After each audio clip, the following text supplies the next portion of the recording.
সারসিনা দরবার শরীফে ৩ দিন ব্যাপী ১৩৫তম ইসালে সাওয়াব মাহফিলের আখেরি মোনাজাত অনুষ্ঠিত হয়েছে।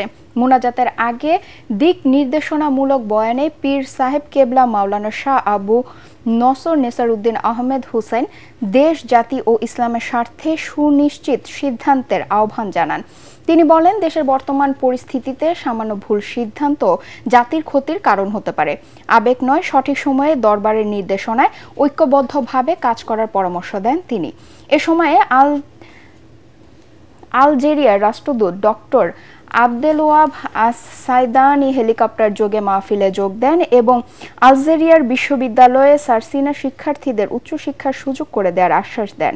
বাদ জোহর আখেরি মোনাজাতে দেশ ও বিশ্ব মুসলিমের শান্তি কামনা করা হয়। অনুষ্ঠানে দেশ বিদেশে লক্ষ লক্ষ ভক্ত, মুরিদ সহ শীর্ষ আলেমরা উপস্থিত ছিলেন।